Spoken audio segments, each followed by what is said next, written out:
Hola,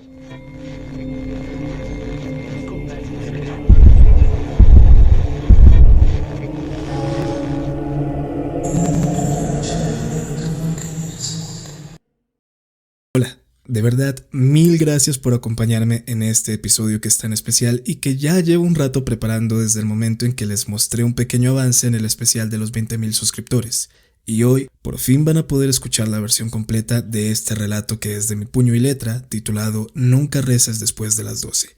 Quiero aclarar que al final de este video va a haber un anuncio especial y tiene que ver con este relato en específico, así que no se lo vayan a saltar desde ya porque se van a llevar el peor spoiler de sus vidas. Conste que están advertidos. Vuelvo a aclarar que este es un relato de mi puño y letra, por lo tanto, los personajes, hechos y lugares aquí descritos son ficción. Cualquier parecido con la realidad es pura coincidencia.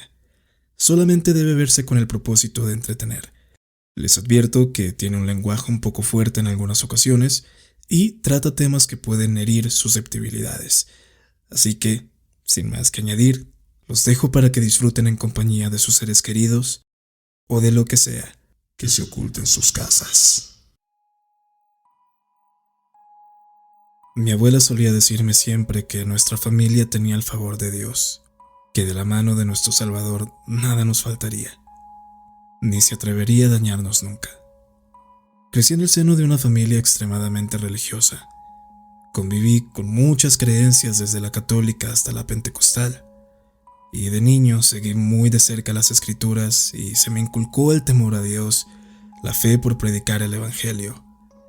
Me gustaba mucho ir al culto como lo llamaba mi abuela, de hecho siempre la acompañaba y era un ambiente bastante agradable.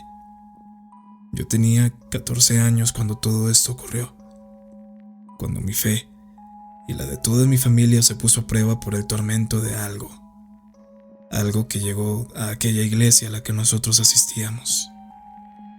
Era un periodo nuevo en muchos aspectos de mi vida.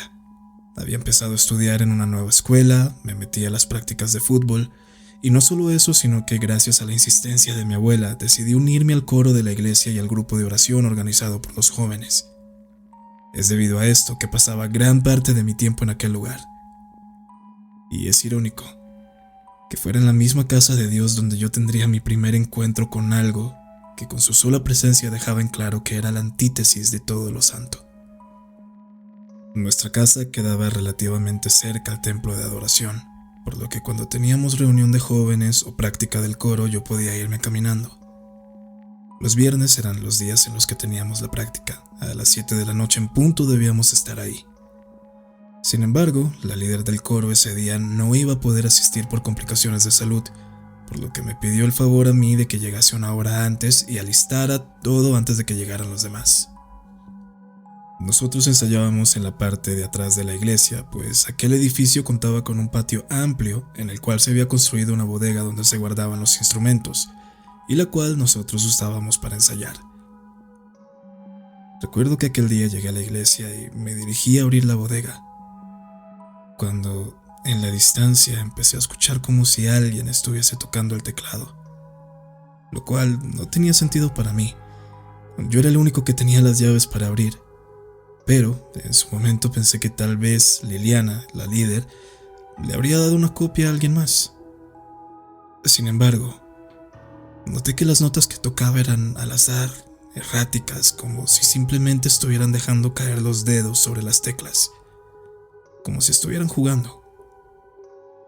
Mi sorpresa y desagrado fue que cuando llegué a la puerta de la bodega, vi que aún estaba el candado puesto, pero aquel teclado seguía sonando desde adentro. Me asomé por una de las ventanas hacia adentro y aún con la gruesa cortina que había podía detallar una sombra, una silueta parada ahí, por lo que abrí rápidamente pensando que algún vagabundo se había metido. Y cabe aclarar que no era la primera vez que algo así sucedía. De hecho, en una ocasión un loquito aprovechó y se escondió en el salón principal, y fue el pastor quien lo encontró al día siguiente cuando fue a abrir la iglesia. Pensando que tal vez ese era el caso, quité el candado y empujé la puerta con cierta fuerza como queriendo espantar a quien sea que estuviera ahí, pero cuando la puerta se abrió la bodega estaba vacía. ¿Hola? ¿Hay alguien ahí? Con cierto miedo y confusión fui hasta el teclado y caí en cuenta de algo que había ignorado desde el principio cuando recién lo escuché, y es que ese teclado tenía que estar conectado y encendido para que pudiera sonar, pero estaba desconectado. El cable estaba ahí en el piso a la vista. Me quedé viendo a mi alrededor tratando de procesar lo que acababa de pasar. Y fue mientras estaba revisando esto que escuché un ruido proveniente de la iglesia. Dentro del juego de llaves que nos entregaban había una que nos daba acceso a la parte de la iglesia donde estaban los baños. Detrás de donde estaba la tarima y el podio donde el ministro dicta su sermón, ahí mismo hay un salón que es el que se usa para guardar las sillas. Y ahí es donde están los baños. Me acerqué a la iglesia para escuchar mejor qué era aquel ruido. Y sí se podía oír cómo estaban moviendo las sillas de un lado a otro. E incluso se escuchaba que alguien caminaba por aquel local. Los pasos que daba eran pesados, como si fuera alguien de gran tamaño. Antes de llamar a la líder o al pastor, debido a la naturaleza de lo que estaba ocurriendo, preferí marcarle a mi primo. Andrés era 3 años mayor que yo. Era una persona que, a pesar de tener un pensamiento y un punto de vista un poco más crítico con respecto a las cuestiones paranormales, no era el tipo de persona que te iba a juzgar si le contabas que habías vivido algo extraño. Bueno, y además me servía que era la persona más cerca que se encontraba en ese momento. Yo me hice afuera y pasaron 15 minutos antes de que él llegara en su bici. Tan pronto como lo vi doblar la esquina de la iglesia, le hice señas para que se acercara callado. Aún faltaba media hora para que llegaran los demás, y cuando me saludó le expliqué lo que había pasado con aquel teclado y luego con los ruidos que venían de la iglesia. ¿Estás seguro que viste a alguien allá adentro?, me preguntó mientras abría la puerta que da al salón donde están las sillas, y yo le dije que sí, que había visto a alguien en la bodega y que después había escuchado que alguien estaba caminando dentro de la propia iglesia. Tan pronto como Andrés abrió la puerta, vimos que una de las sillas se corrió hacia el otro lado. Yo ya estaba listo para salir corriendo, pero Andrés me detuvo. Señaló hacia el piso y me dijo: mira lo que hay ahí. El piso del salón estaba marcado por huellas. Y antes de que piensen que es lógico, ya que por ahí transitan personas y todo eso, pero es que estas eran unas huellas de unos pies descalzos y enormes. Andrés fue el que se adentró un poco más esperando encontrarse a alguien. Era un muchacho muy valeroso, la verdad, no le tenía miedo a casi nada. Y por eso fue que tuvo, digamos, como que el valor de ir a ver personalmente qué era lo que estaba allá adentro. Empezó a caminar en dirección a los baños y yo le seguí con cierto miedo y nerviosismo. Cuando llegamos a la puerta y entramos, vimos por todos los cubículos, pero estaban vacíos. Qué raro, recuerdo escucharlo decir. Pues en el baño de los hombres no hay nada, carnal. A ver, en el de las viejas, dijo él, abriendo la puerta del baño de las mujeres, y repetimos el mismo proceso. Pasamos cubículo por cubículo sin encontrar nada. Cuando salimos, tan pronto le dimos la espalda a la puerta. El cubículo que estaba hasta el fondo se abrió de golpe, su puerta chocando contra la pared. Cuando nos dimos la vuelta para ver qué era lo que había pasado, la puerta del baño se cerró abruptamente. Pero justo en ese pequeño instante, en esa pequeña franja antes de que la puerta tocara el marco, a mí me pareció ver que algo estaba parado en mitad de aquel baño. Fue muy rápido, muy sutil, por lo que no pude distinguir en aquel momento si era producto de mi imaginación o si en verdad había visto algo ahí. Andrés solo me miró y me dijo que no le dijera nada a los demás, que no había necesidad de alarmarlos con historias de fantasmas, y aquello era principalmente porque el coro estaba compuesto en su gran mayoría por niños debajo de los 12, los 10 años. Él entonces me ayudó a acomodar todo y de hecho también se quedó durante el ensayo. Ese fue mi primer encuentro con lo que habitaba en ese lugar. Y de camino a casa no me pude quitar esa extraña sensación de que algo nos venía siguiendo. Tuve que voltear en varias ocasiones porque creía que me llamaban. Juraba que escuchaba mi nombre resonando en las calles del barrio. Andrés y yo nunca tocamos el tema con alguien más, ni con los chicos de la iglesia ni con la familia, y pensamos que todo quedaría ahí. Un extraño suceso más que contar. Después de ese día, cada vez que iba a la iglesia no podía evitar pensar en lo que había sucedido. Y para colmo de males, aquellos fenómenos que ocurrían ahí no pararon simplemente en eso.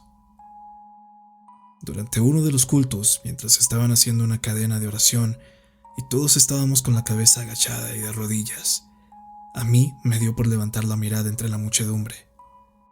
Entre la bulla de los cánticos y las oraciones, nadie se percató de que había un extraño ser parado en un rincón cerca de la entrada del templo. Yo lo perdía de vista por momentos, pero luego me parecía verlo nuevamente como una figura borrosa, como un fantasma al acecho.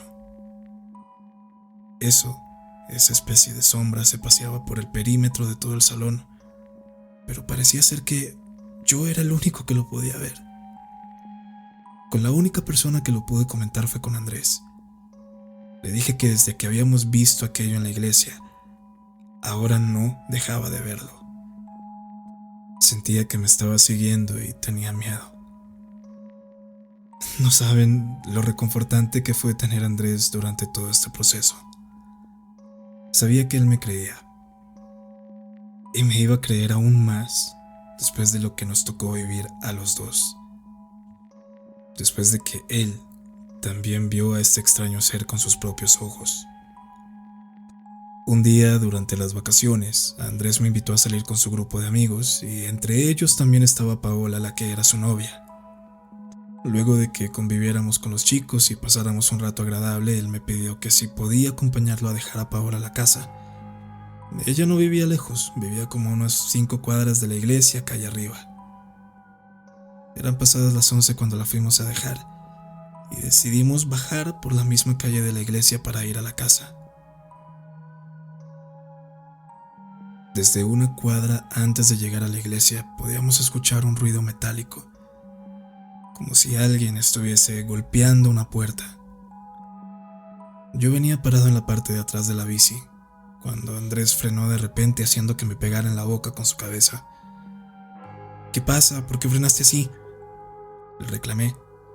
Mira, me dijo apuntando con la cabeza hacia la iglesia. Las luces del interior estaban encendidas y habían empezado a parpadear. Y desde la calle podíamos escuchar cómo tiraban cosas, cómo movían los objetos.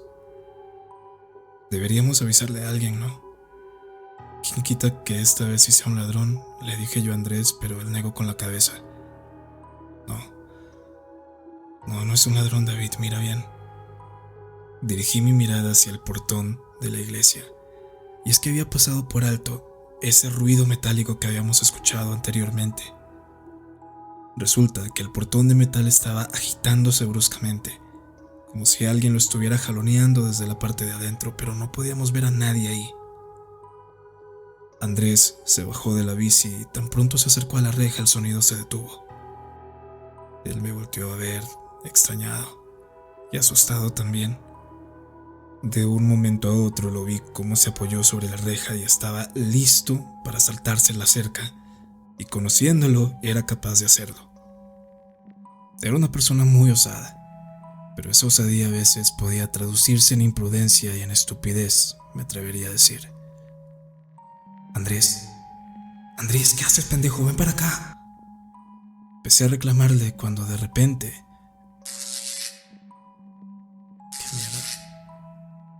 ¿Qué mierda es eso? De repente se escuchó un sonido como de cortocircuito. Y es que había una falla eléctrica que se extendió por toda la calle haciendo que todas las luces se apagaran y que la calle quedara completamente a oscuras. Luego escuché un forcejeo y escuché los gruñidos de Andrés. Andrés. Le llamé una y otra vez hasta que escuché sus pasos corriendo en mi dirección. Apúrate, vámonos. Andrés se montó en la bici, me dijo que pedaleara tan fuerte como pudiera y que no fuera a ver hacia atrás, que siguiera derecho sin parar hasta llegar a la casa. Mientras iba pedaleando, él solamente me decía: algo me agarró, cabrón. Algo que estaba ahí me agarró de la mano y me quería jalar hacia allá. Por favor, no vayas a ver hacia atrás, no vayas a parar, sigue derecho hasta llegar a la casa. Repetía una y otra vez de manera insistente, pero aquello no serviría de mucho. Frené tan pronto como escuché un estruendo detrás de nosotros, y pese a los reclamos de mi primo no pude evitar voltear. En aquella oscura calle, atrás de nosotros, sobre uno de los techos de las casas, algo estaba de pie. Una figura enorme que nos observaba a la distancia. El grito de Andrés diciéndome que pedaleara fue lo que me hizo reaccionar. Pedaleé hasta que salimos a la avenida principal donde sí había electricidad. Nos detuvimos en una taquería solo para estar rodeados de personas y así sentirnos un poco más seguros. Y cuando fuimos a revisar nuestros teléfonos para ver la hora, notamos que ambos estaban descargados a pesar de que aún tenían batería cuando fuimos a dejar a Paola a su casa. Cuando llegamos a la casa, mi primo no dejaba de agarrarse el brazo. Cuando lo fuimos a revisar, vimos que tenía un moretón en la muñeca izquierda como si algo lo hubiese apretado con fuerza. No estaba mintiendo cuando dijo que algo había tratado de llevárselo. Aquel brazo magullado era la prueba. La prueba de que algo estaba ahí, al acecho, y que no nos iba a dejar en paz. Después de aquello yo me empecé a alejar de la iglesia.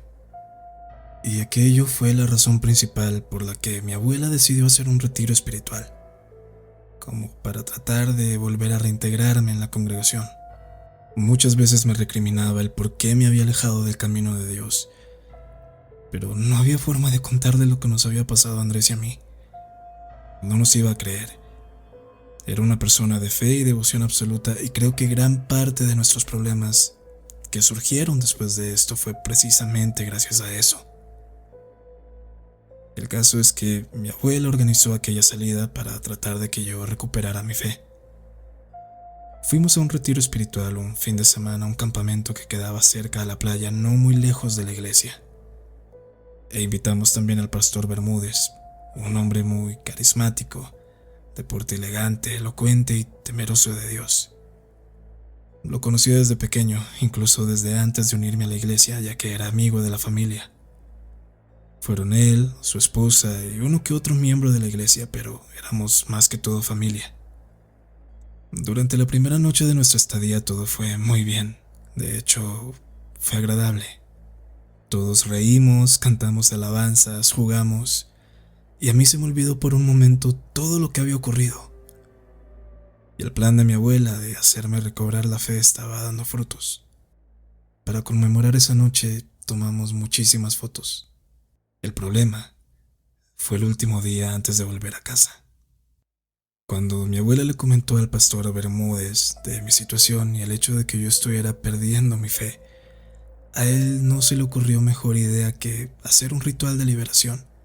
Ellos creían que cuando alguien empezaba a alejarse de los caminos de Dios, era porque el diablo lo estaba llevando por los suyos. Los rituales de liberación es prácticamente donde expulsan demonios, entre comillas. Son esos rituales donde la gente se tira al piso, hablan en lenguas, convulsionan, todo ese espectáculo.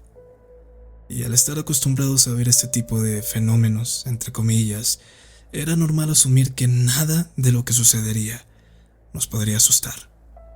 Pero la verdad es que estaba muy equivocado. Andrés también fue aquel día. De hecho, fue porque invitaron a Paola. De lo contrario, ni se hubiese asomado por ahí.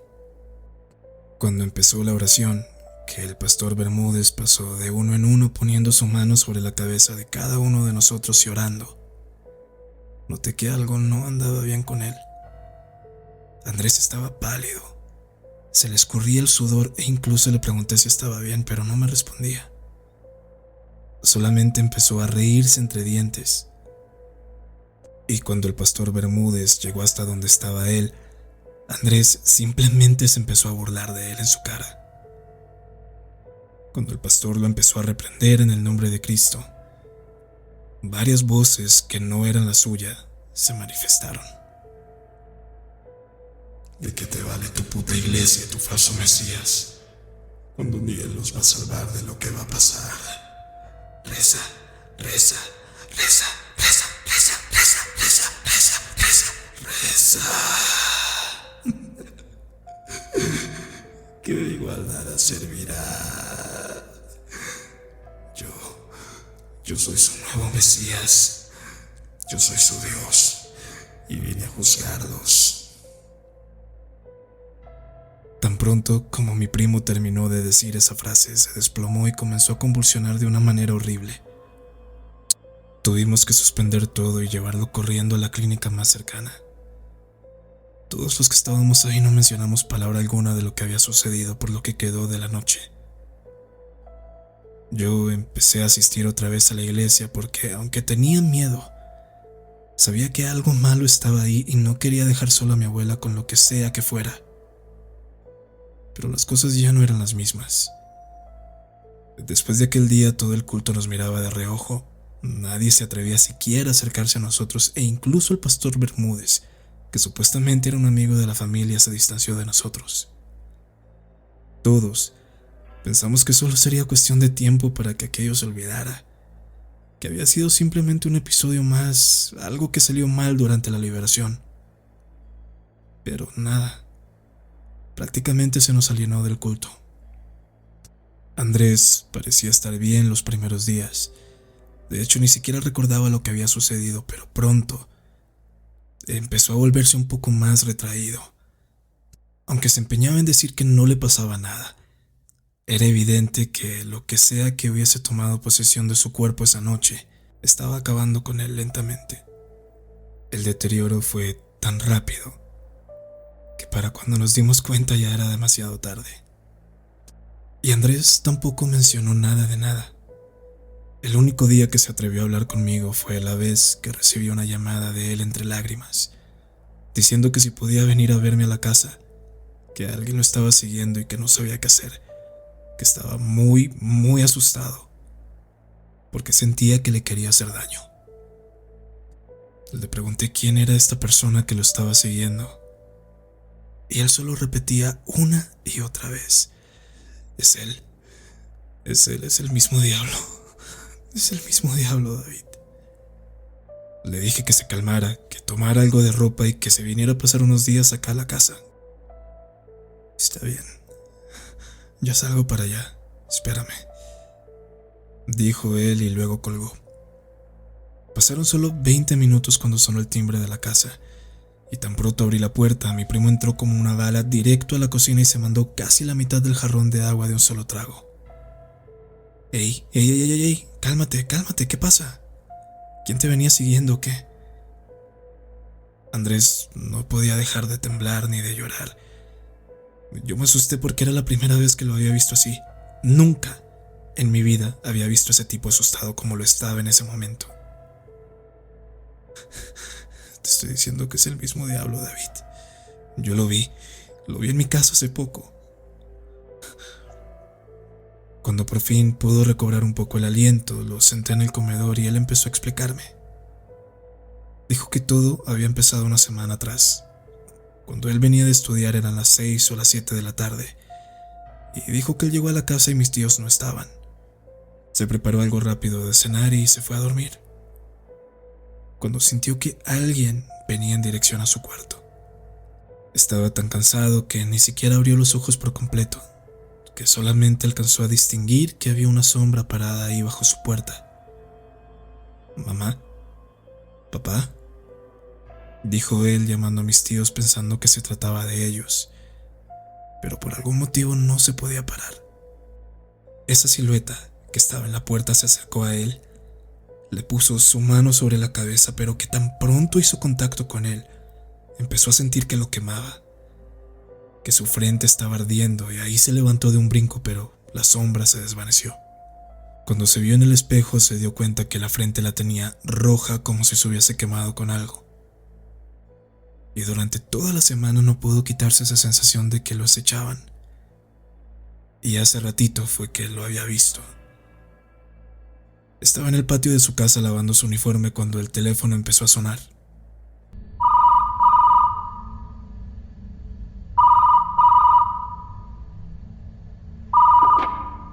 ¿Sí? ¿Aló?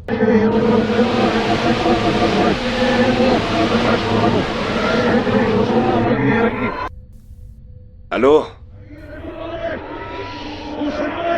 Oigan, si van a estar haciéndose los graciosos, vayan a chingar. Algo se había caído detrás de él. El cuadro de su graduación estaba en el piso y se había roto al impacto. Cuando se giró para colgar el teléfono, vio algo parado en la puerta del patio. Un rostro que lo observaba y que se escondió tras la puerta al instante que se percató de que mi primo lo había visto. Él corrió a revisar y no vio a nadie ahí. Casi se muere del susto. Entró nuevamente a la casa y, para su desgracia, había una sombra enorme parada al lado del teléfono. Fue entonces cuando corrió a su cuarto, tomó el celular y me llamó. Luego de contarme eso, rompió a llorar. Yo lo consolé, le dije que todo iba a estar bien. Se quedó a dormir conmigo esa noche y, no sé, empezamos a recordar viejos tiempos, jugamos, reímos hasta olvidarnos un poco de aquel rato amargo. Andrés era como mi hermano. Al día siguiente volvió a su casa. Poco sabía yo que esa sería la última vez que lo vería con vida. A los 3 días de haber regresado a la casa, mi tía nos llamó entre lágrimas, desconsolada. Andrés se había quitado la vida en su cuarto. No dejó nota, no dejó nada. Simplemente lo hizo y ya. Después del entierro y el funeral, yo regresé a casa. Estaba devastado y me puse a recordarlo. Todo lo que habíamos pasado, todo lo que habíamos hecho juntos desde niños. Y no pasó mucho antes de que estuviera viendo nuestras fotos. Y luego me dio por ver las últimas fotos que nos tomamos juntos. Yo tenía una guardada en mi celular que nos habíamos tomado la noche en la que fuimos al campamento. Esa era nuestra última foto juntos. Mientras la estaba revisando, me percaté de algo que no había visto en su momento. Y es que había algo más en medio de la oscuridad, algo que no podía distinguir bien. Le subí a la exposición de la foto y, para mi horror, detrás de nosotros se dibujaba un rostro de aspecto demoníaco, el rostro de un hombre barbado y raquítico. Corrí hasta donde mi abuela y le pregunté que si habíamos revelado las fotos del retiro que hicimos y me dijo que sí, que estaban en su gabinete pero que no las había visto aún. Ella era una mujer que no se llevaba muy bien con la tecnología, por lo que aún usaba cámaras de rollo. Fui por ellas y encontré un sobre con las fotos y al abrirlo, oh sorpresa. En varias de las fotos se veía ese mismo rostro. Había algo más en ese retiro con nosotros. Y por si fuera poco, algunos de los rostros en las fotografías salían borrosos o manchados, lo cual no me daba muy buena espina. Había algo más detrás de la muerte de mi primo, algo más siniestro detrás de las palabras que dijo en el campamento. Lo que sea que estuviera con nosotros ese día, ya se había cobrado una víctima y no sé por qué, pero estaba seguro de que no sería la última. Y ese presentimiento se hizo realidad. La segunda víctima que se cobró fue el propio Pastor Bermúdez. Un día simplemente desapareció. Dejó de ir a la iglesia. Faltó una vez, luego otra, luego otra. Cuando su mujer lo reportó como desaparecido, se inició una búsqueda entre todos los miembros de la congregación, en la cual también participó mi familia.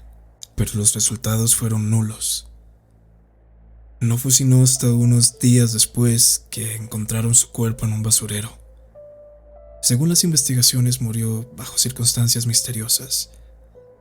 No hubo signos de alguna pelea o algo, por lo que el asesinato fue descartado. Solo dijeron que su corazón se detuvo. Después de la muerte del pastor, la iglesia cerró sus puertas por un tiempo hasta que encontraran otro ministro. Por otra parte, la situación en nuestra casa no pintaba para nada bien. Los miembros de la familia empezaron a ser blancos de sucesos paranormales, desde manifestaciones como ruidos extraños hasta apariciones. Pero el lugar donde más se concentraba este tipo de sucesos era en nuestra casa. Ni siquiera en la casa de Andrés. No, en la nuestra. Una vez estábamos solos, mi abuela y yo, en la casa, y comenzamos a escuchar como si alguien estuviese rezando. Era una voz muy, muy suave, casi inaudible a primera instancia. La escuchamos por pura casualidad, ya que mientras veíamos la tele, esta se apagó de la nada, pero las luces de la casa seguían encendidas. Nosotros teníamos una trila en la sala donde normalmente colocábamos una Biblia. Empezamos a ver que las páginas de esta empezaron a moverse como si alguien las estuviese pasando. Nos quedamos en silencio viendo hacia aquel rincón de la casa, y fue ahí que escuchamos esa voz, ese rezo.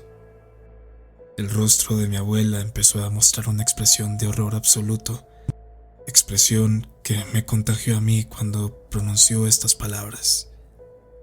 Es mi voz. Esa es mi voz.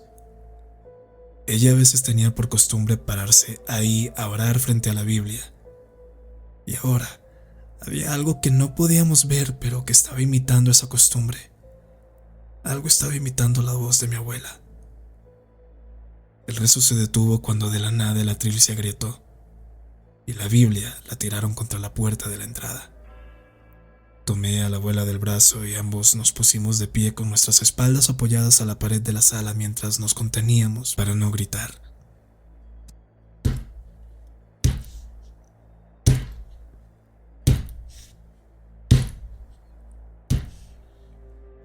Algo le empezó a dar golpes a la puerta y a la ventana.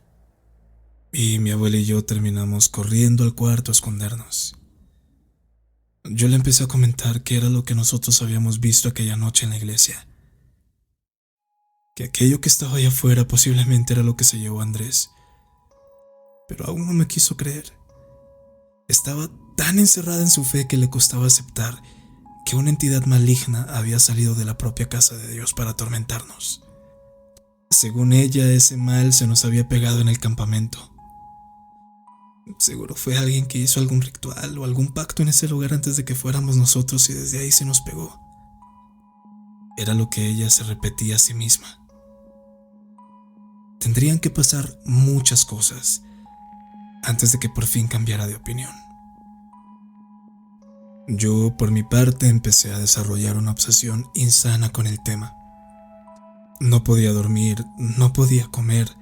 Necesitaba una respuesta a lo que fuera que estuviera ocurriendo con nosotros, así que decidí investigar por mi cuenta, buscar casos similares al mío, pero no encontraba nada, al menos nada que fuera relevante. Llegué incluso al punto en el que publiqué esta experiencia en un foro de internet dedicado a lo paranormal, pero no tuve nada de resultados. Lo hice con la esperanza de que la gente me diera una pista o una señal, no sé. Pero las personas que reaccionaban simplemente o no creían o se burlaban de mí, así que simplemente me rendí con eso. Pero lo peor aún no llegaba. Mi abuela tenía por costumbre hacer una oración de medianoche. Siempre lo hacía desde que tengo uso de razón. Ella creía fielmente que durante esa hora la conexión de nuestro plano con el plano espiritual era más fuerte, por lo que las plegarias serían escuchadas. Así que esa madrugada me desperté y bajé a la sala a ver la tele porque no podía dormir. Cuando iba cruzando el pasillo escuché murmullos, los característicos sonidos que hacía mi abuela al orar. Cuando me acerqué a la sala la vi parada en la ventana, lo cual me pareció extraño, pero para no interrumpirla simplemente me di la vuelta y pensé en esperar a que terminara. Pero cuando iba subiendo, vi el reloj de la pared y noté que ya eran pasadas las 3 de la mañana. Mi abuela normalmente no salía a rezar a esa hora, Aquello me asustó. De verdad me asustó y fue peor cuando subí al segundo piso y me asomé a la habitación de la abuela y vi que ella estaba en su cama durmiendo.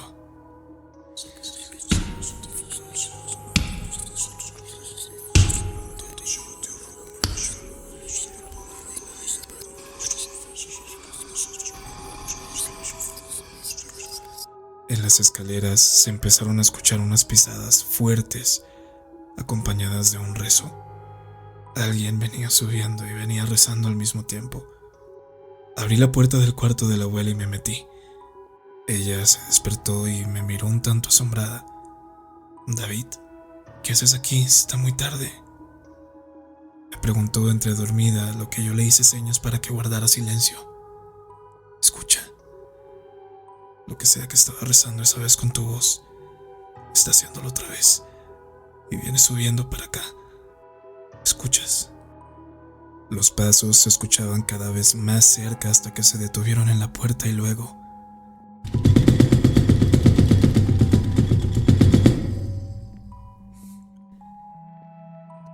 Lo que sea que estaba del otro lado, estaba intentando abrir la puerta. Y no contento con eso, la empezó a rasguñar también de una manera muy agresiva. Literalmente podíamos escuchar como si unas garras afiladas estuvieran rasgando la madera.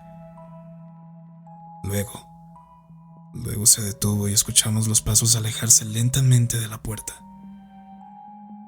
No nos atrevimos a salir del cuarto por lo que quedó de la noche. Al amanecer escuchamos que mi mamá tocó. La abrimos y notamos que estaba asustada, y es que no era para menos. Entró preguntando si estábamos bien, que qué le había pasado a la puerta. Cuando fuimos a verla notamos los rasguños, que se extendían desde la parte de abajo incluso hasta el dintel. Este tenía las marcas de unas garras que habían levantado la pintura. Esa mañana tuvimos una seria conversación con respecto a todo lo que estaba pasando y decidimos que las cosas no podían seguir así. Papá y mamá fueron los que mandaron a traer sacerdotes y brujos a bendecir la casa. Intentamos de todo y hasta lo imposible, pero aquello solamente calmaba las cosas por un tiempo antes de que las manifestaciones volvieran a surgir. Cambiarnos de hogar tampoco era una opción, porque aquello parecía que estaba pegado a nosotros, tan aferrado que no importaba cuánto lo echáramos, siempre volvía. Y cuando lo hacía con más maldad, con más ira, con más ganas de destruirnos. Las manifestaciones no quedaron únicamente en rezos, pasos y rasguños. Llegó a un punto en el que incluso empezó a tomar la forma de los demás. Y una de las experiencias más aterradoras y desgarradoras que tuve con esto fue la vez que se hizo pasar por Andrés para atormentarme a mí. Ese día yo estaba solo en casa, mis papás estaban trabajando y llegarían tarde aquel día. Mi abuela había ido a la casa de los papás de Andrés y ya era de noche. Yo me estaba quedando dormido en la sala cuando escuché una puerta que se chocaba constantemente, acompañada de un llanto desgarrador que venía de mi cuarto. Me paré del sofá y empecé a caminar en dirección hacia donde venía el llanto. Sabía que lo que me iba a encontrar no iba a ser nada agradable, pero estaba cansado de todo. Estaba harto de huir, de sentir miedo, de no poder hacer nada y que esta cosa, lo que sea que fuera, se estuviera saliendo con la suya. Empecé a gritarle, a decirle que se largara de nuestras vidas. Tomé la Biblia que estaba en el atril y mientras oraba fui subiendo hasta llegar a mi habitación. La luz se fue de repente y apenas llegué a la puerta, esta dejó de azotarse y empezó a abrirse lentamente hacia adentro. Aún en medio de esa oscuridad, vi a alguien sentado en mi cama. Vi a Andrés. Tenía sus brazos extendidos como enseñándome las cortadas que se había hecho. Yo dejé caer la Biblia y eso empezó a reírse de mí. Me repetía una y otra vez: «Mírame, David, mírame, tú no debes de morir». Tú lo dejaste morir.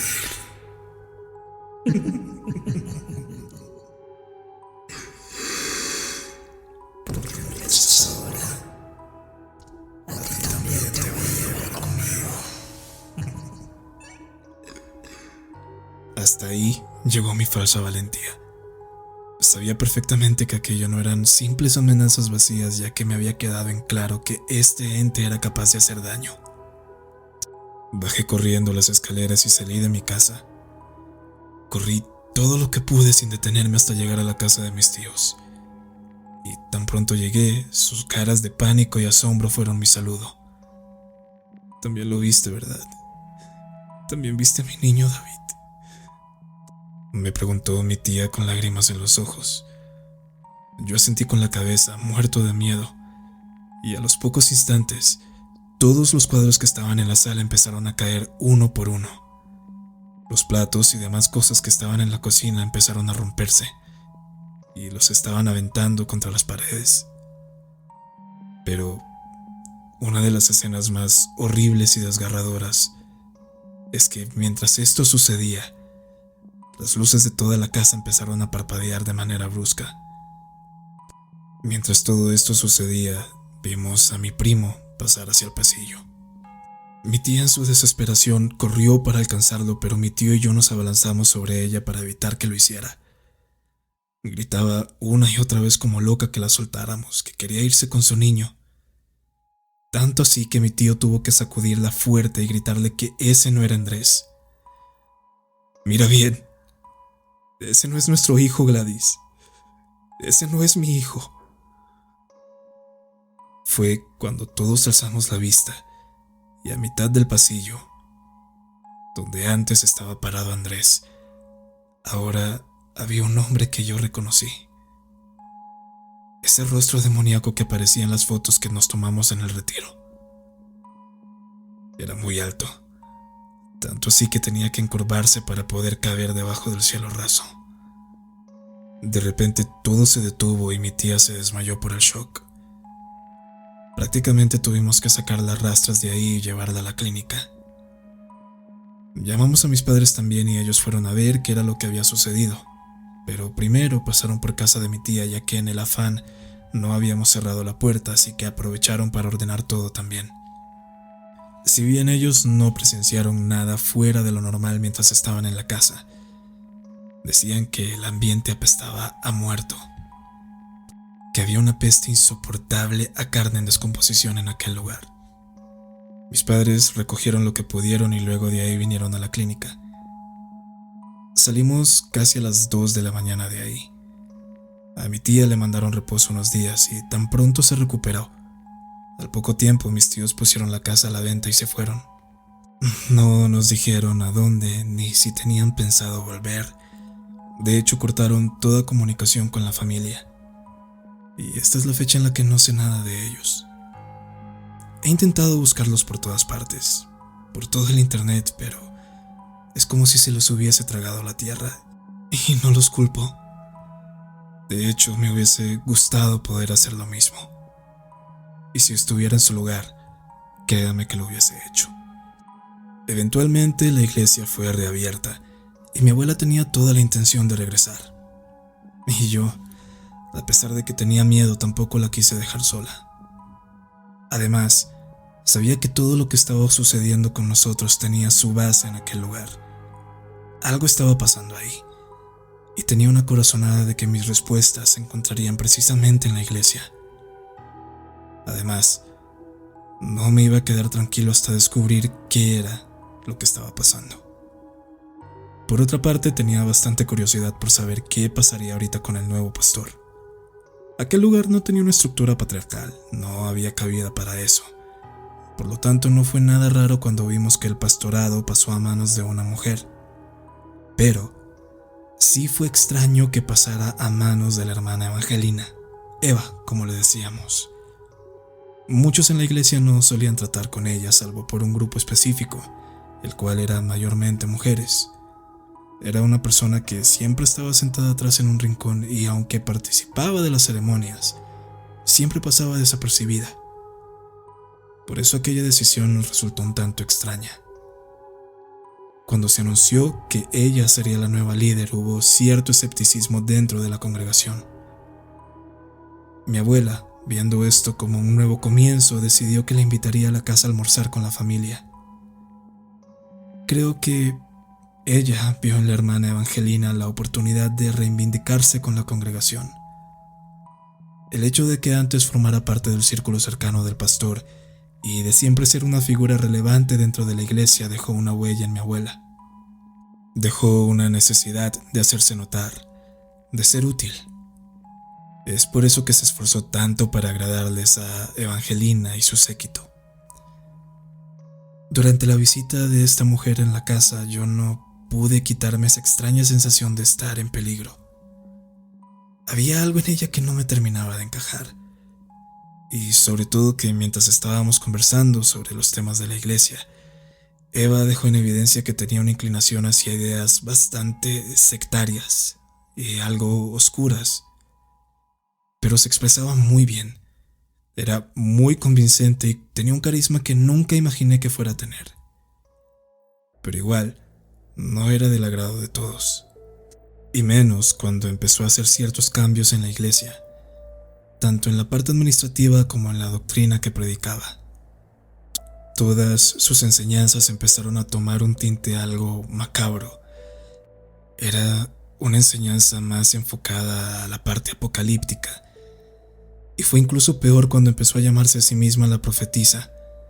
Hacía misas de sanación donde la gente iba y milagrosamente se curaba, y empezó a hacerse de una reputación tanto dentro como fuera de la iglesia. Pero debido a su fanatismo y a su creciente ego, muchas otras personas se cambiaron de congregación, y poco a poco, nuestra iglesia fue transmutando en una especie de culto y secta que giraba en torno a ella y a sus extrañas visiones del fin del mundo. Mi abuela se convirtió en una de sus seguidoras. Creía que mientras estuviera de su lado, lo que sea que nos estaba afectando, se iba a detener. De verdad, creía que Evangelina iba a poder salvarnos. Mi abuela fue ganándose el cariño de Evangelina poco a poco hasta que esta mujer le hizo una invitación. Mi abuela le había comentado de su costumbre, de la tradición que ella tenía de orar a medianoche, y curiosamente Eva también compartía este mismo ritual. De hecho, le confesó a mi abuela que ella y su grupo de seguidoras solían a veces hacer reuniones en la propia iglesia, misas de medianoche, para pedir por el bienestar de los demás. Incluso lo hacían desde que el pastor Bermúdez estaba con vida. De hecho, la mujer del pastor solía ir en ocasiones. Mi abuela, más que gustosa, aceptó su invitación y quedó de asistir a la siguiente reunión, que sería en una semana. Ese sería el día en que mi abuela por fin me iba a dar la razón y se daría cuenta de que había algo malo en aquella iglesia. Algo que nosotros no pensábamos que existiría, que no tendría cabida en este plano. Pero la verdad tiene un costo y a veces ese costo es algo caro. Mi abuela salió faltando media hora para las 12 y fue rumbo a la iglesia. Yo me había quedado en la sala esperándola esa noche, y es que desde que mi abuela salió de la casa yo tenía un mal presentimiento. No podía dejar de caminar de un lado a otro pensando que debía haber ido con ella, que no tendría que haberme quedado, y otra parte de mí me decía que no, que lo correcto era quedarme allí y esperar. Pero al final no me aguanté. A las 12:30 me puse mi chamarra y salí para la iglesia a buscar a mi abuela. Mi instinto me decía que mi abuela estaba en peligro, y esa era una sensación que no me iba a quitar tan fácilmente. Ya venía bajando por la calle cuando a lo lejos vi que alguien venía corriendo, casi tambaleándose de un lado a otro, y no tardé en darme cuenta que se trataba de mi abuela. Al verla asustadísima, casi en un estado catatónico, supe que algo muy, muy malo había pasado, y que aquella corazonada que yo tenía había resultado ser cierta. Me sentí culpable por haberla dejado ir sola, pero la verdad, al mismo tiempo me alegra no haber tenido que vivir lo que ella vivió de primera mano. Entramos a la casa y mi abuela solo lloraba incontrolablemente. Tales eran los alaridos que daba que mis padres se despertaron muy asustados. Logramos calmarlo un poco, luego de que insistiera que cerráramos todo con llave, y para su tranquilidad lo hicimos. Fue entonces que empezó a relatarnos qué era lo que había pasado en la iglesia, por qué había salido huyendo del lugar. Pensando que con este nuevo grupo de oración todo lo nuestro llegaría a su fin, mi abuela salió con la esperanza de buscarle una solución a nuestro problema. Pero cuando llegó a la iglesia vio que el salón principal donde normalmente se hacían las reuniones estaba vacío. La luz estaba encendida, pero no había nadie. «Hola. Buenas noches. Evangelina, ya estoy aquí». Pero no hubo respuesta. Mi abuela se quedó ahí unos 2-3 minutos hasta que vio a Evangelina salir del cuarto de atrás. Traía puesto un vestido negro que la cubría de talones a la cabeza y el rostro estaba cubierto por un velo negro también. Parecía como una especie de novia.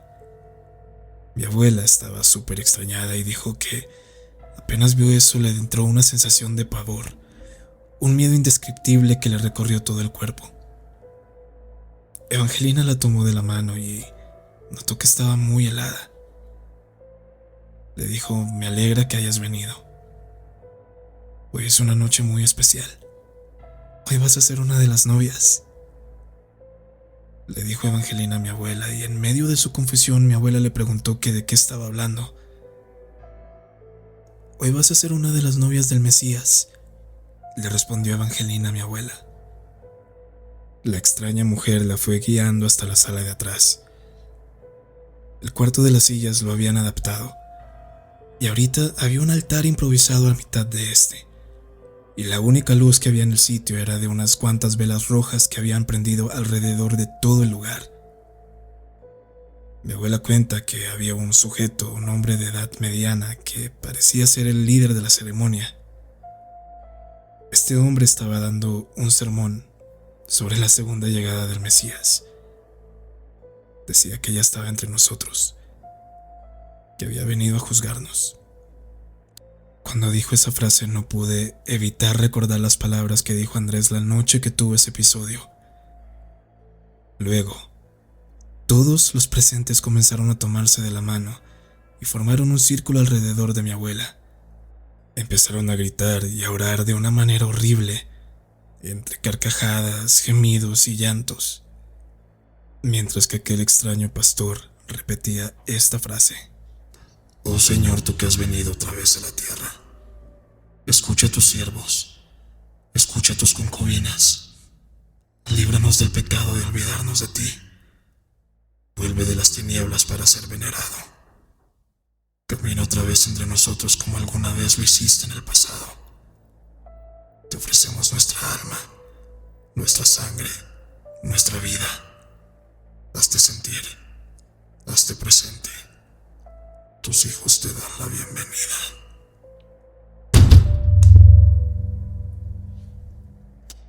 La puerta que daba al salón principal se abrió de golpe, haciendo que un estruendo llenara todo el lugar, mientras los gritos y las plegarias persistían. Ella vio como una sombra negra entró de volada al cuarto. Mi abuela solo apretó los ojos, cerró sus ojos tan fuerte como pudo para no ver lo que se había manifestado ahí. Pero aún con los ojos cerrados podía sentir como las llamas de las velas se habían intensificado, y empezó a hacer mucho calor ahí. Los pasos de algo enorme comenzaron a rondar aquel círculo de mujeres, y eso se posó frente a mi abuela. «Mírame, mírame». Mi abuela sintió que aquello que estaba frente a ella la estaba mirando. Podía sentir su fétido aliento en su cara, pero no se atrevió a verlo, al menos no directamente. Con la cabeza agachada y llorando, abrió sus ojos cuando vio unos pies negros frente a ella. Pies de los cuales parecía brotar sangre. «Mírame, mírame», le decía una y otra vez, hasta que sintió unas manos enormes que tomaron su barbilla y alzaron su cara, forzándola a que lo viera. Y ahí pudo notarlo bien, de cerca. Pudo ver a ese demonio, ese ente que nos estaba atormentando. Ese ser traía una corona de espinas que le perforaba la sien, y riéndose de mi abuela, como burlándose de su fe, le decía: Mírame, yo soy a quien le rezas en la noche. Yo soy tu Mesías al que tanto clamas. Tú me llamaste, yo te escuché. Yo soy tu Cristo.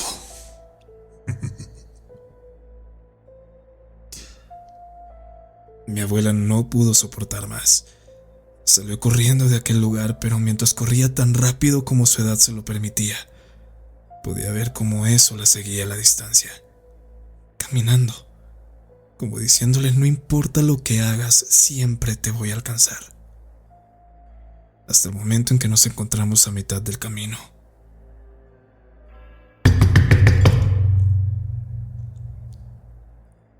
Empezaron a tocar la puerta durísimo, tan duro que hasta las ventanas retumbaban y parecía que en cualquier momento se iban a romper. Todos nos amontonamos en el sofá de la sala, con miedo, a la expectativa de que esa cosa se presentara ante nosotros. Mi abuela no aguantó. Con las manos en alto comenzó a orar mientras nosotros nos aferramos a ella. Padre Santo, Cristo bendito, no nos abandones ahora que más te necesitamos. No nos dejes ahora en manos del maligno. No permitas que mi fe se desmorone. Por favor, Dios, me encomiendo a ti en el nombre de nuestro Señor Jesucristo. Mientras iba orando, percibimos una segunda voz más gruesa, una voz de ultratumba que oraba con ella. De repente se cayó. Lo único que escuchábamos en aquella sala eran unos pasos que empezaron a rondearnos. De resto, todo estaba en silencio, hasta que algo tomó a mi mamá de la pierna y la arrastró a la mitad de la sala. Luego empezaron a tirar todo. Hasta los muebles los empezaron a arrastrar bruscamente por todo el lugar. Como sea, pudimos levantarnos y corrimos hacia las escaleras, mientras avanzábamos por el pasillo para ir a los cuartos. Mi abuela se quedó paralizada.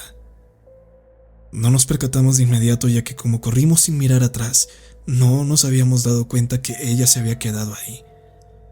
Solamente cuando entramos a la habitación fue que vimos a la abuela parada a mitad del pasillo viendo hacia las escaleras. Por la ranura del entrepiso vi una cabeza que se empezaba a asomar.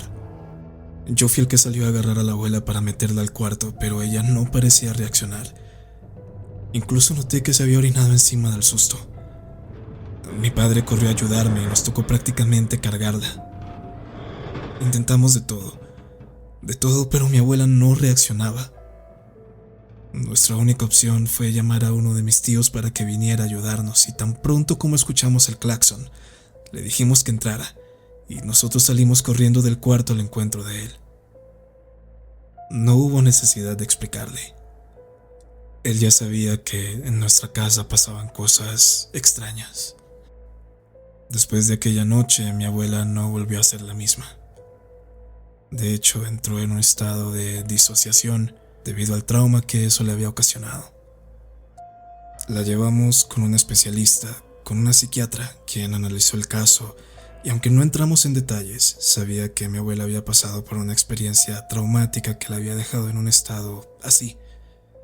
De hecho, tenía episodios maníacos, depresivos, a veces un tanto agresivos también, por lo que nos tocaba mantenerla sedada la mayor parte del tiempo. Pero aún con todo y los medicamentos, a veces habían episodios muy fuertes.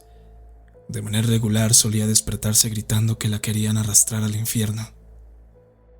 Fue tanto así que nos tocó contratar enfermeras para que estuvieran al cuidado de ella, pero no duraban mucho.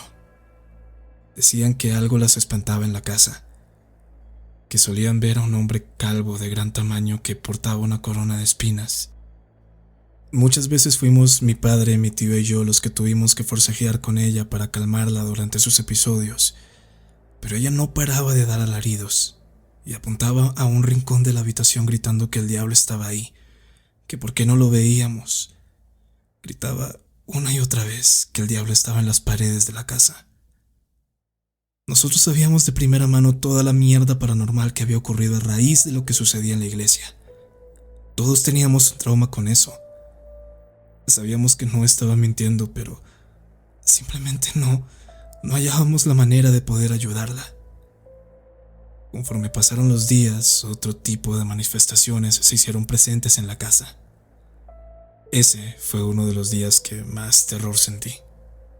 Yo estaba en la sala haciendo mis deberes y veía que la puerta del cuarto de servicio se abría y se cerraba como cuando una brisa leve la empieza a mecer. Pero luego, aquel movimiento fue haciéndose cada vez más rápido. Y no solamente eso, sino que la puerta se empezó a abrir más hasta el punto de bloquear la vista hacia la parte del fondo. En ese vaivén, en un instante en el que la puerta se cerró, logré ver nuevamente a aquel hombre. Pero vi que no estaba solo. Pensé que mis ojos me estaban engañando en ese momento, pero a mí me pareció ver que otras figuras pasaron detrás de él. Yo me paré de inmediato y corrí hasta el cuarto de la abuela y lo que vi fue horrible.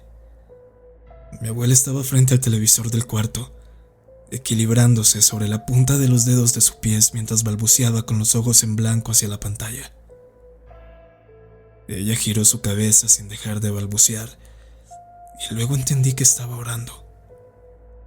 Reconocí esa oración en latín. Cuando sus ojos en blanco se encontraron con los míos, supe que eso no era mi abuela. Podía ser su cuerpo, pero no era ella. Yo la llamé en repetidas ocasiones para que reaccionara, y luego de muchos intentos desesperados por llamar su atención, su mirada volvió a la normalidad, y su expresión de horror al ver la posición en la que estaba y el nulo control que tenía sobre su cuerpo fue lo que la hizo gritar de miedo pidiendo que la ayudara. Pero al momento en que dio un paso para socorrerla, una fuerza invisible, pueden llamarle el diablo mismo si quieren, pero eso la empujó hacia atrás tan fuerte que terminó levantándola del suelo haciendo que se chocara con la cabecera de la cama. Yo corrí a abrazarla y sus manos, sus palmas estaban algo ennegrecidas. Las uñas, tanto de sus pies como la de sus manos, estaban igual. Olía mal. Mi abuela prácticamente estaba pudriéndose en vida y estaba helada. Y no solamente ella.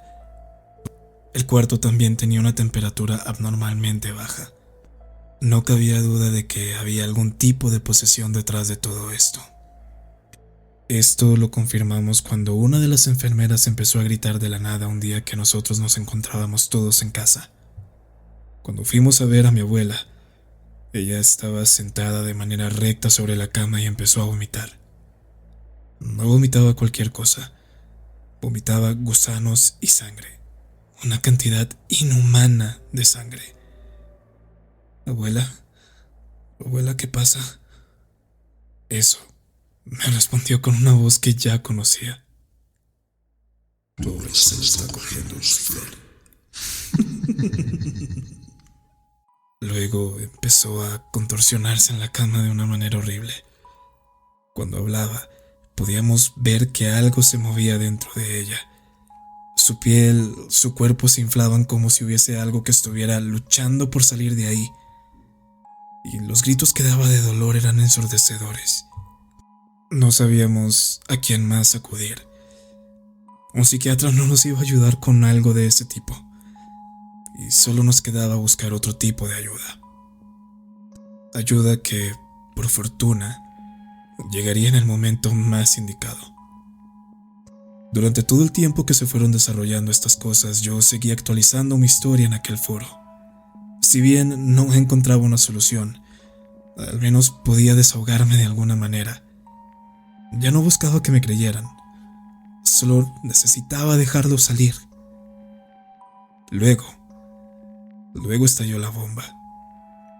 Hubo una noticia que se hizo viral en todos los periódicos y los medios, principalmente de internet, y era algo relacionado con la iglesia y con Evangelina. Cuando leí la noticia, una parte de mí sintió un pequeño alivio porque pensé que tal vez eso era el principio del final de todo. El titular de la noticia decía lo siguiente: líder de presunta secta satánica en la colonia San Miguel encontrada sin vida. El pasado 1 de noviembre fue hallado el cuerpo de Evangelina Márquez, de 45 años, a las afueras de la colonia San Miguel.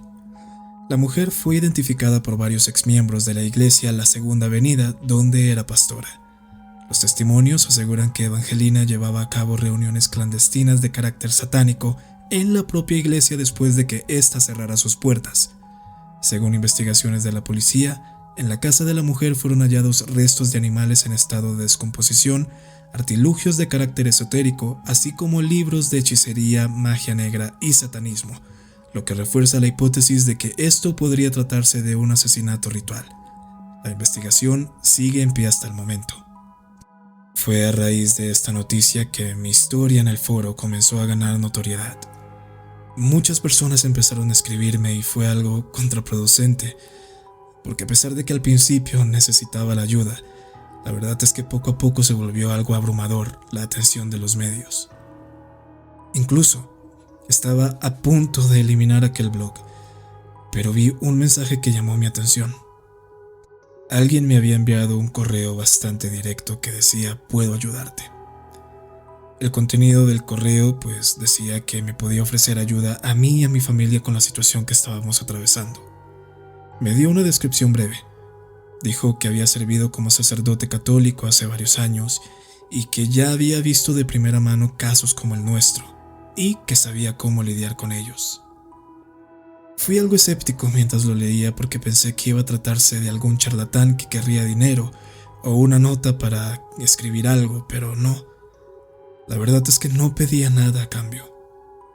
Genuinamente parecía querer ayudar y estaba interesado en esto.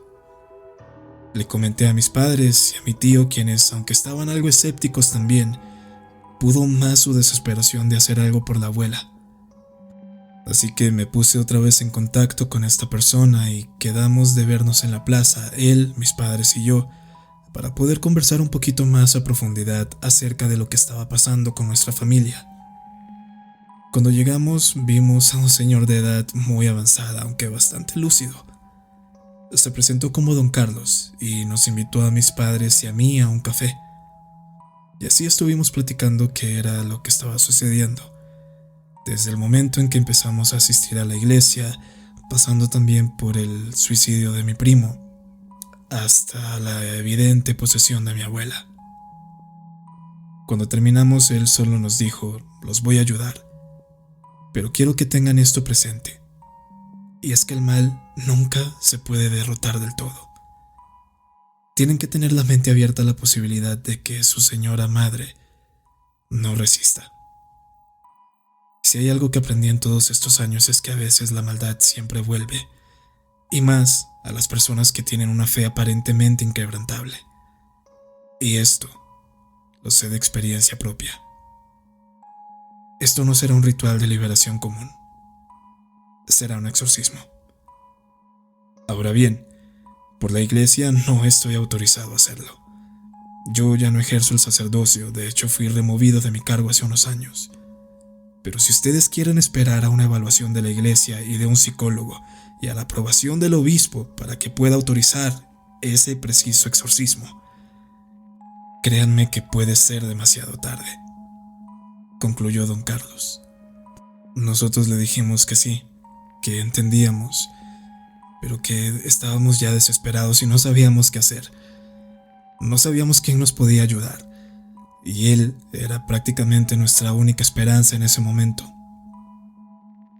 Así que nos dio ciertas cosas para prepararnos y dijo que nos veríamos en 3 días. Aquel 5 de diciembre, nos reunimos todos en la casa de mi tío. Teníamos todo listo. Habíamos tapado todas las ventanas y en cada una de ellas pusimos una cruz de madera bañada en agua bendita. Habíamos amarrado también una medalla de San Benito a cada uno de los pies de la cama donde estaba la abuela. Y ella no dejaba de burlarse de nosotros y escupirnos mientras lo hacíamos. Don Carlos había llegado con un ayudante, un muchacho de unos 20 o 22 años con el que ni siquiera me pude presentar decentemente, ya que tan pronto llegaron, lo primero que hizo don Carlos fue decirnos que lo lleváramos con la abuela.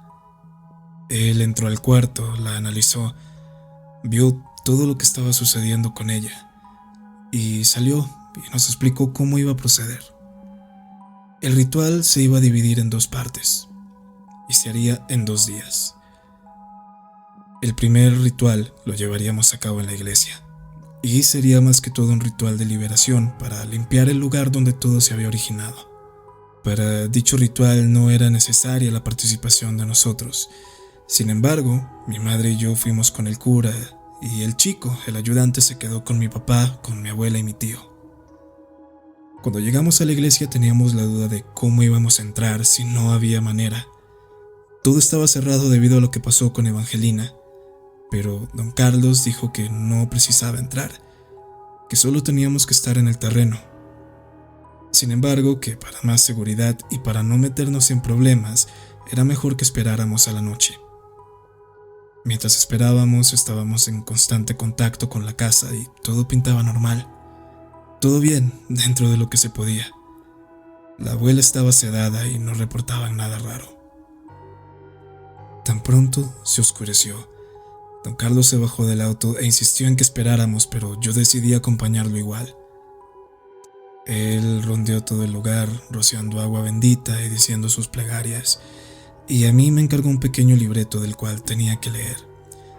Me dijo: hagas lo que hagas, o escuches o veas cosas raras, no dejes de leer ni de sostener este crucifijo, dijo él, pasándome el libro y un crucifijo de plata bastante macizo.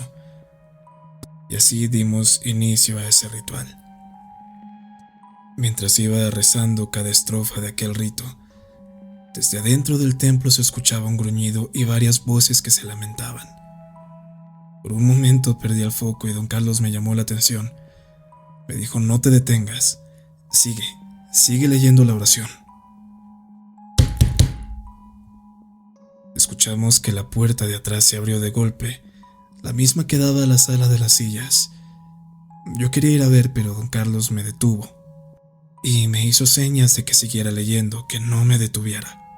Así estuvimos por más de 1 hora. Cada vez que le dábamos la vuelta a aquella iglesia, por el rabillo del ojo no podía evitar ver hacia adentro, y sabía que ahí había algo que nos estaba observando. De repente se desató una ventisca que doblaba las copas de los árboles. Incluso empezaron a volar piedras en nuestra dirección y más de una me alcanzó a golpear. Aquello lo tomamos como una señal de que el rito estaba teniendo efecto. Aquella parte del ritual surgió sin muchos contratiempos, y cuando nos subimos al carro, de hecho, hice un comentario un tanto imprudente e ingenuo, diría yo. Bueno, eso no fue tan complicado, sí. Recuerdo que yo le dije a don Carlos, y él me dijo: te equivocas. Lo más complicado viene ahora. Ya mañana será el ritual de exorcismo, así que toca ir a prepararnos. Llegamos a la casa y mi abuela parecía estar dormida. Estaba profunda. Pero aquella tranquilidad no duraría mucho. Al poco tiempo de haber llegado empezamos a escuchar sus gritos. Desesperada, gritaba que la ayudáramos, que se la estaban llevando. Y ahora bien, este no era el primer episodio de este tipo que tenía, pero obviamente todos corrimos a ver. Cuando abrimos esa puerta, les puedo asegurar que ninguno de los ahí presentes estábamos preparados para lo que estábamos por ver. La luz del televisor, la lámpara, el foco, todas estaban variando de intensidad. Y ese parpadeo de luces dejaba ver que había algo sujetando a mi abuela y presionándola hacia abajo. Mientras nosotros gritábamos, don Carlos fue el que nos hizo entrar en razón. Llegó de una vez al cuarto y mandó al chico por su sotana, su Biblia, su crucifijo, y nos dijo a todos que nos posicionáramos alrededor de la cama, no sin antes mandarnos a cerrar todo y asegurarnos que las cruces estuvieran en su lugar, en cada puerta, cada ventana. Aun si esta fuera pequeña, todo tendría que tener una cruz. Esto para asegurarse que el espíritu no fuera a salir por ninguna parte de la casa. Él literalmente planeaba atraparlo ahí, con nosotros. Durante parte del ritual, Don Carlos le ordenó a esta cosa que se manifestara en el nombre de Jesús. Tan pronto se lo ordenó, todo se quedó en silencio. ¿Y desde cuándo necesito presentarme con un viejo amigo? ¿Qué pasó, padre? ¿Se olvidó de mí? El rostro de Don Carlos fue de horror puro, y el de todos. Cuando vimos cómo se le quedó viendo a mi abuela, entendimos por qué. Y es que la cara de mi abuela había cambiado. No eran sus rasgos, parecían los de alguien más. Ese rostro por algún motivo le infundió miedo a Carlos. Tanto así que no pudo continuar orando y empezó a llorar. Fue su ayudante el que tuvo que hacerlo espabilar. Muy tarde, Carlos. ¿Quieres el alma de esta vieja puta? Pero ya vinieron por ella. Otra vez fallaste. Otra alma que se te va. ¡Farsante! Mira quién está ahí. Mira, Carlos. Mira quién está ahí. No le hagan caso. No volteen a mirar.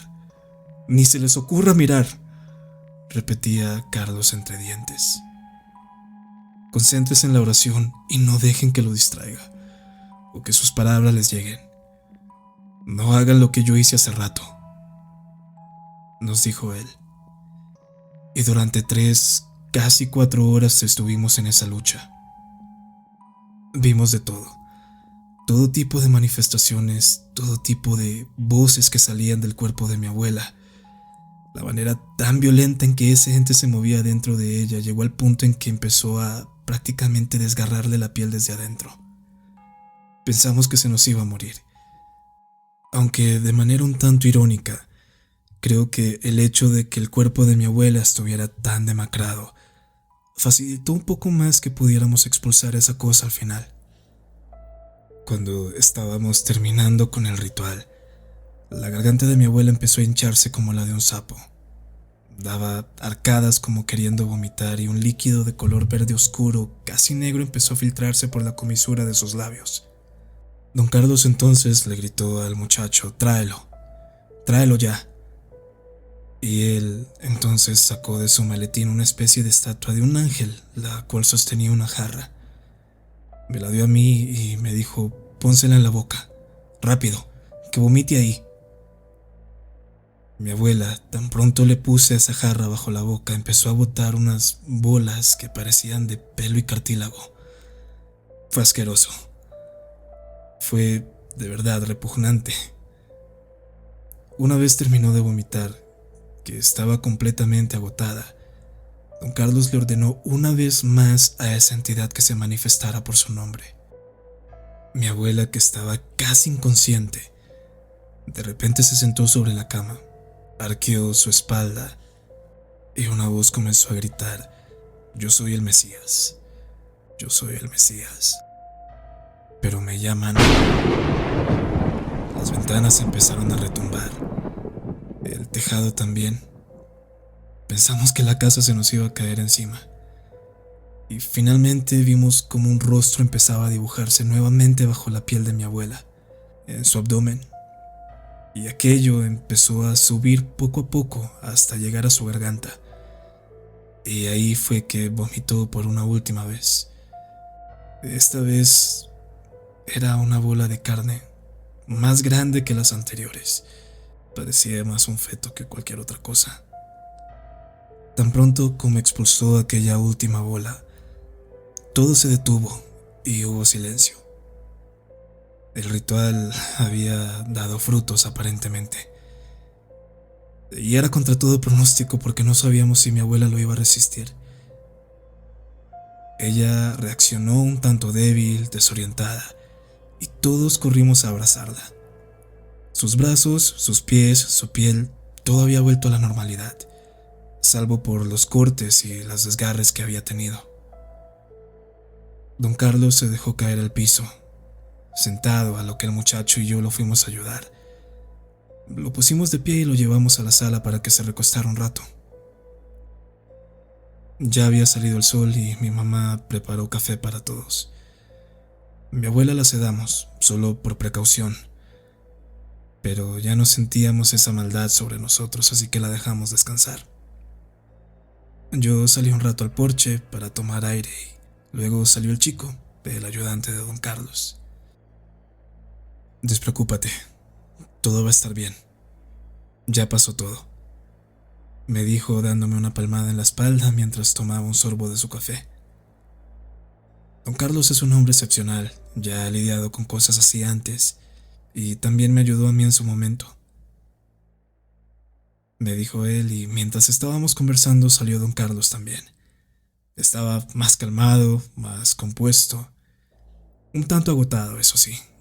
Se le podía notar en su rostro que aquella había sido una de las noches más pesadas que había tenido en años. Veo que ya conociste a Axel. Perdón por no haberlos presentado formalmente, me dijo don Carlos. Y ahí estuvimos conversando los tres un rato de cosas ajenas a lo sucedido. Era como si no quisiéramos hablar del tema, pero sabíamos que en algún punto se iba a tocar. Después de que ellos se fueran, la verdad es que todo volvió a la normalidad, cosa que yo no esperaba. Pero al final sí pudimos volver a ser una familia feliz. Aunque lamentablemente Andrés se nos fue a causa de todo esto, me alegraba mucho saber que ahorita podríamos estar más tranquilos. En los días posteriores al exorcismo de la abuela, dieron noticias acerca de la iglesia a la que íbamos. Aparentemente alguien había incendiado la iglesia durante la noche. Gracias a eso hubo ciertos arrestos con respecto al tema de Evangelina, pero nada concreto aún, solo tenían sospechosos, mas no tenían un culpable. Esa parte sigue siendo un completo misterio hasta el día de hoy. Mi familia y yo teníamos mucho que agradecerle a don Carlos y a Axel, así que decidimos organizar una cena en agradecimiento para ellos.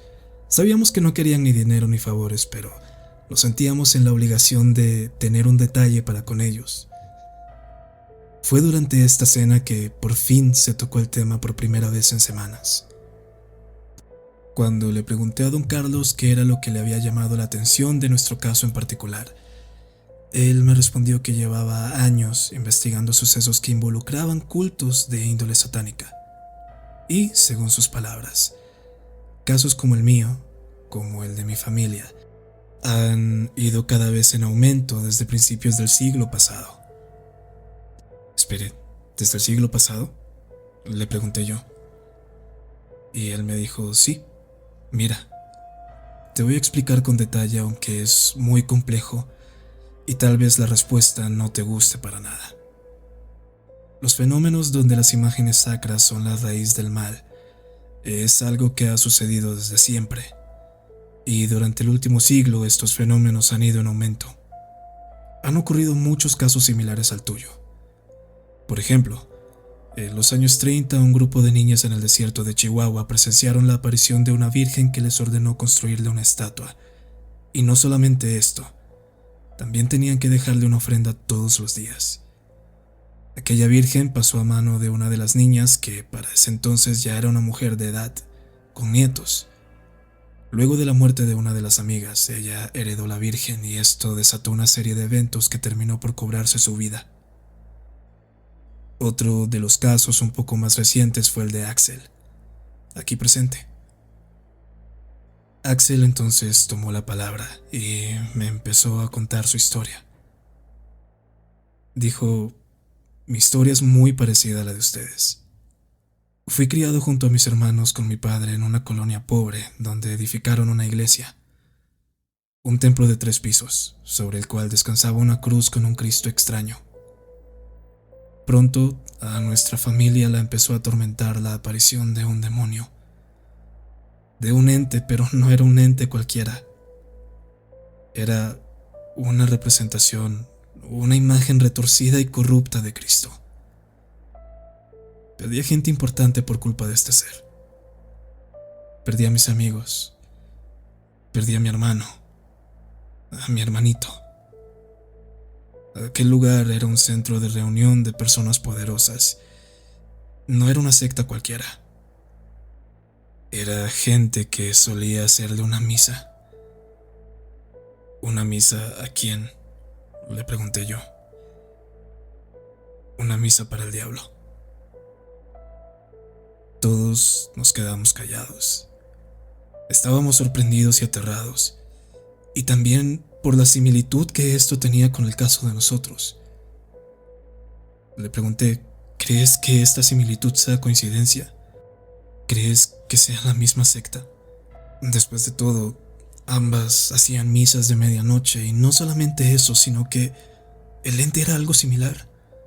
Mi abuela mencionó que ese día lo que vio en la iglesia también llevaba una corona de espinas. ¿Creen que sea el mismo personaje? A lo que don Carlos respondió que podía ser el caso.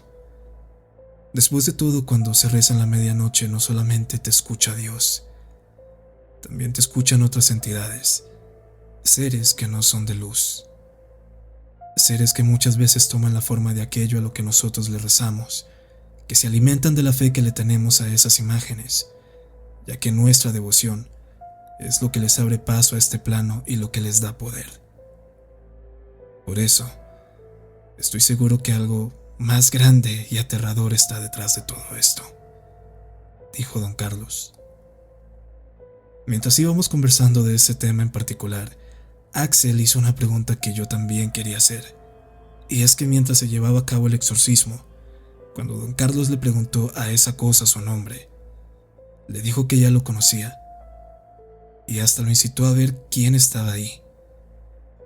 Don Carlos, de verdad, perdóneme, yo sé que usted dijo que no miráramos, pero no me pude aguantar, dijo Axel. Así que las viste, ¿no? ¿Viste esas 3 mujeres vestidas de... ver qué o quién exactamente?, pregunté yo. A lo que Axel me dijo que durante esa parte, él había visto otras entidades presentes. Eran 3 personas que estaban cubiertas por un velo. Antes de que Axel pudiera continuar, don Carlos retomó la palabra. Él empezó a decir, verás, los demonios tienen la habilidad de conocer nuestros miedos, los más profundos, de leer nuestra mente. Aquello que se manifestó dentro de tu abuela, de esas apariciones que les dije que no vieran, han sido mi peor miedo durante décadas. Don Carlos se notaba nervioso, dudoso de si querer contar esta historia o no. Y es que se notaba a leguas que era un tema algo delicado para él, pero aún así decidió continuar. Hace 40 años, cuando aún era sacerdote, se me envió a investigar el paradero de un amigo y colega mío a un pueblo lejano, donde supuestamente se aparecía la Virgen. Ahí conocí a una mujer y su hija. La mujer originalmente no podía concebir y se obsesionó con la idea de ser madre. Así que le rezó a la Virgen y ésta respondió. Su devoción tan ciega le abrió la puerta a este plano a 3 figuras, 3 apariciones marianas que le dieron su retoño. Y con la llegada de esta niña maldijeron al pueblo y posiblemente a la humanidad. Aquella niña es producto de un pacto. Es la verdadera semilla del diablo. Y ya está entre nosotros. Y es lo más probable que todo lo que está pasando con estas sectas, todas estas apariciones que buscan profanar las imágenes sagradas solamente para que la gente las alimente con su fe y su devoción, es solamente el preludio de algo peor. Y por algún motivo siento que aquella niña que conocí hace años puede ser la clave de todo esto. Es por eso que me he dedicado la mitad de mi vida a investigar y ayudar a personas en casos como el suyo. Entonces, lo que estaba en aquella habitación eran Sí, Axel. Eran 3 representaciones de la Virgen María, las mismas a las que me enfrenté hace años. Había mucho por procesar aún. Si lo que decía don Carlos era verdad, no quería ni imaginarme que otra cosa podría pasar en un futuro. Si el anticristo de verdad ya nació, estamos condenados. Por el resto de la velada intentamos cambiar el tema, aligerar un poco más el ambiente. Pero desde que me contaron eso tuve una sensación muy extraña, un mal presentimiento que no podía abandonar mi mente. Espero que solo sea una corazonada y nada más, pero al mismo tiempo no creo que lo sea. No creo que sea coincidencia que desde un tiempo para acá estoy soñando con 4 extrañas figuras. 4 mujeres, 3 que vestían de virgen y una niña entre ellas. Solo puedo decir que Dios nos proteja de lo que está por venir. Hola, espero que el relato haya sido de su agrado. Y sí, como pueden ver, esta historia conecta los hechos sucedidos en la ofrenda de la Virgen, una misa para el diablo y las 3 Marías, lo que quiere decir que todo forma parte del mismo universo y es un proyecto que tenía tiempos que quería hacerlo. Así que quería aprovecharlo para poder buscar un buen relato que sirviera como conector entre estas historias. Además, que quería anunciarles que dentro de poco se van a cumplir 2 años de aniversario. Hola, espero les haya gustado este relato. Como pueden ver, los hechos sucedidos aquí conectan todo lo que pasó en la ofrenda de la Virgen, una misa para el diablo y por supuesto el más icónico de todos, las 3 Marías. Esto ya es un proyecto que llevaba meses planeando y que no había tenido la oportunidad de encontrar un buen relato que sirviera de puente entre estas maravillosas historias que tanto les han gustado a ustedes. No solamente eso, sino que dentro de poco se acerca el 2º aniversario del canal, que será en diciembre, y para esa primera semana les tengo esta gran noticia. Y es que muchos me han preguntado que por qué no he subido el relato de las 3 Marías a Spotify, siendo este el más icónico del canal. Bueno, es porque tengo pensado hacer una remasterización del mismo y no solamente eso, sino también sacar una versión extendida que saldrá la primera semana de diciembre. Y como bonus, también habrá una remasterización de la ofrenda de la Virgen y una misa para el diablo. Así que desde el primer día de diciembre vamos a estar celebrando el 2º aniversario con toda, con 3 de los relatos más icónicos del canal y durante todo el mes también van a tener relatos nuevos, así que no se preocupen. Además de que esto es solamente el preludio para un proyecto incluso más grande aún, y es que este universo apenas está comenzando. Y bueno, hasta aquí el video de hoy, no les quito más tiempo y de verdad 1000 gracias. Recuerden que si les gustó, siempre son bienvenidos a suscribirse, a compartirlos con la gente que les gusta el terror, ya sean familia y amigos, y lo que yo siempre les digo, que la noche los bendiga. Los quiero a todos. Si has llegado hasta aquí, muchísimas gracias por acompañarme. Sin más que añadir, los dejo en compañía de la noche y de todo lo que en ella se oculta. Mi nombre es Nictoria, y que la noche los bendiga.